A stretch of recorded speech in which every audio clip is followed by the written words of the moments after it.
The power source is a reactor which uses this element 115 as its fuel.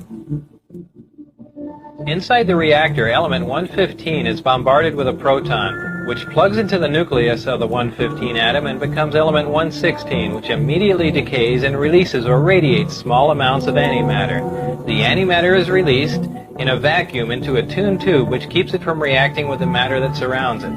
It is then directed towards a gaseous matter target at the end of the tube. The matter and antimatter collide and annihilate, totally converting to energy. The heat from this reaction is converted into electrical energy in a near 100% efficient thermoelectric generator. This is a device that converts heat directly into electrical energy. This particular disc appeared to be in excellent condition, and because of its sleek appearance, I nicknamed it the Sport Model. The Sport Model is about 16 feet tall and 40 feet in diameter. The exterior skin of the disc is metal, which is the color of unpolished stainless steel. The Sport Model sits on its belly when it's not energized. As you can see, the hatch is located on the upper half of the disc, with just the bottom portion of the door wrapping around the center lip of the disc. The interior level of the disc is divided into 3 levels. The lower level is where the 3 gravity amplifiers and amplifier guides are located. These are the things used to amplify and focus the gravity A wave that we learned about in our science lessons. The reactor is located directly above the 3 gravity amplifiers on the center level and is in fact centered between them. The reactor is similar to this half-scale model. The element 115 is machined into triangles like this and is then inserted into the reactor. This piece of element 115 is the source of the gravity A wave as well as the target that is bombarded with protons to release the antimatter. The center level of this disk also houses the control consoles and seats, both of which were too small and too low to the floor to be functional for adult human beings. The walls of the center level are all divided into archways. At one point in time, when the disk was energized, one of the archways became transparent and you could see the area outside of it just as if the archway was a window.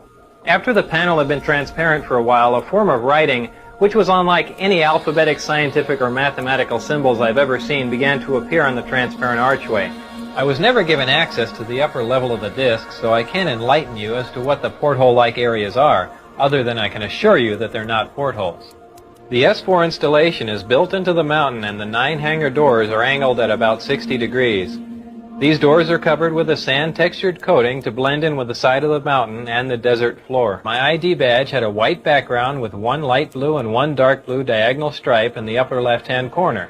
At the bottom of the badge there were letters and numbers designating various areas including S4. The hangar was equipped with typical tools and extensive electronic equipment. The gravity amplifiers of the disk can be focused independently and they are pulsed and do not stay on continuously. As you can see, as the output of the gravitational field from the amplifiers becomes more intense, the form of space-time around the disk not only bends upward, but at maximum distortion actually folds over into almost a heart shape around the top of the disk. The program out at Area S4 consisted of 3 projects: Project Galileo, Project Sidekick, and Project Looking Glass. Project Sidekick dealt with a beam weapon that had a neutron source and was focused by a gravity lens. Project Looking Glass dealt with the physics of seeing back in time. I would randomly be taken into a small room which contained a table, a chair, and 120 or so briefings in blue folders.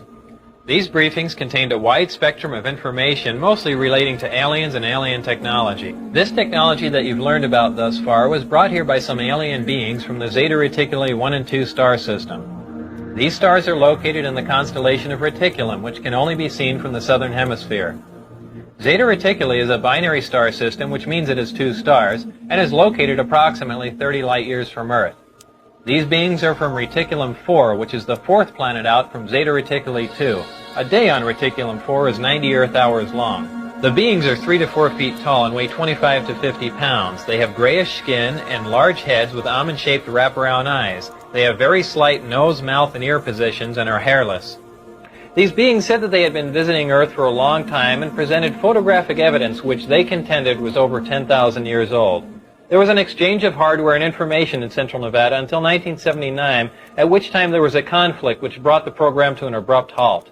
The beings left, but were to return at a 1623 date, and I don't know what that date is.